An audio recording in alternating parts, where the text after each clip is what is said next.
नमस्कार, स्वागत है आपका आर्या न्यूज में। मैं हूं आपके साथ सुमन पाल।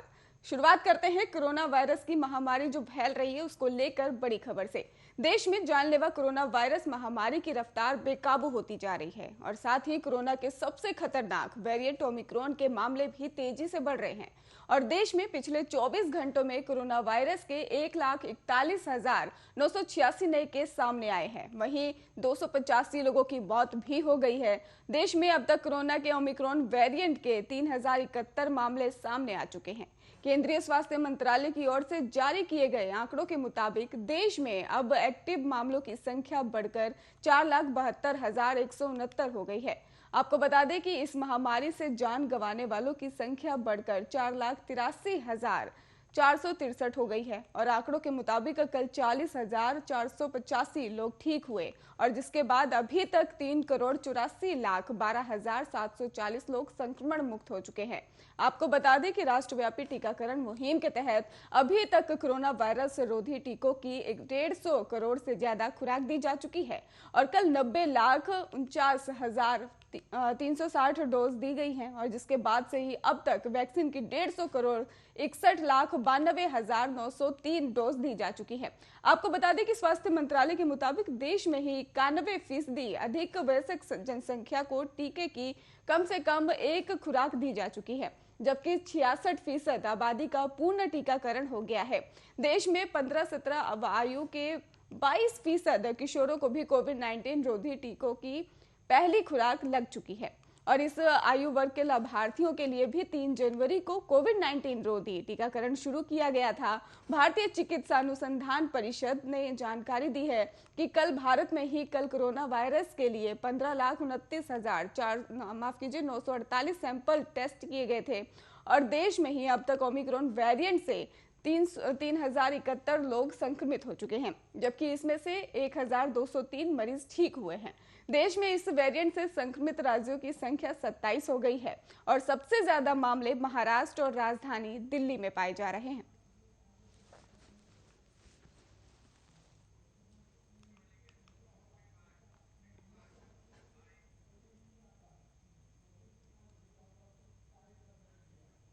देश में जानलेवा कोरोना वायरस के खतरे के बीच 5 राज्यों में चुनाव के ऐलान की उल्टी गिनती शुरू हो चुकी है।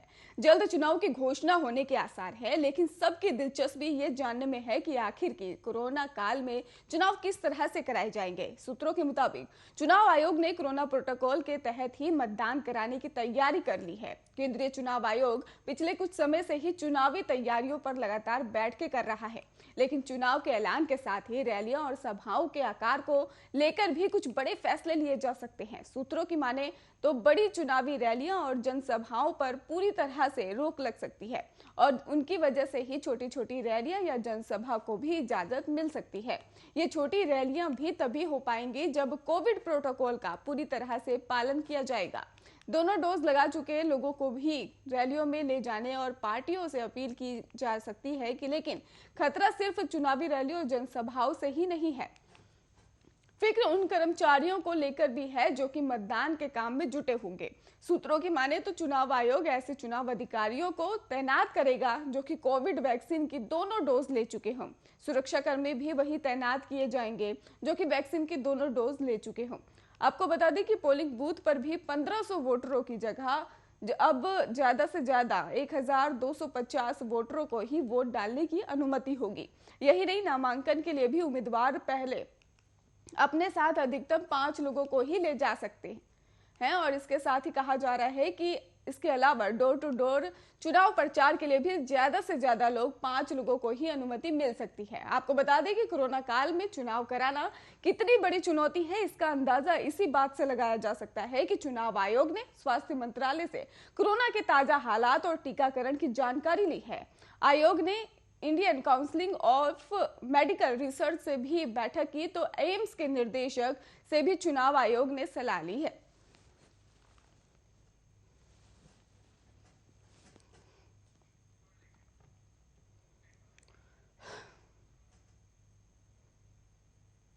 देश की राजधानी दिल्ली में बढ़ते कोरोना वायरस के बाद अब से ही वीकेंड कर्फ्यू की शुरुआत हो चुकी है। वीकेंड कर्फ्यू सोमवार सुबह 5 बजे तक जारी रहेगा।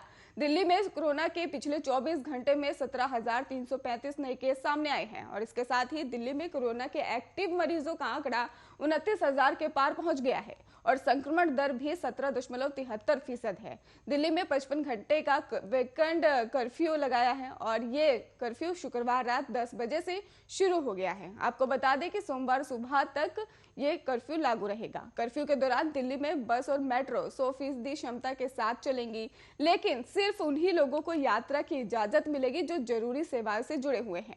जांच के दौरान ऐसे लोगों को आई कार्ड भी दिखाना होगा। इसके अलावा अगर आपको शहर से बाहर जाना है तो हवाई और रेल यात्रा के लिए आपको इजाजत मिलेगी, लेकिन इसके लिए आपके पास वैलिड टिकट का होना भी अनिवार्य बताया जा रहा है। आपको बता दें कि दिल्ली में ही जिस तेज रफ्तार से ही कोरोना का संक्रमण बढ़ता जा रहा है, उसका असर दिल्ली के अस्पतालों के बाहर देखने को भी मिल रहा है।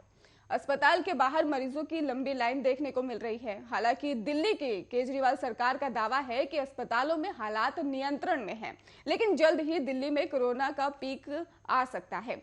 दिल्ली में सरकार हालात काबू में होने का दावा कर रही है, लेकिन आंकड़े चिंताजनक दिखाई दे रहे हैं। लिहाजा तैयारियां भी तेजी से की जा रही हैं।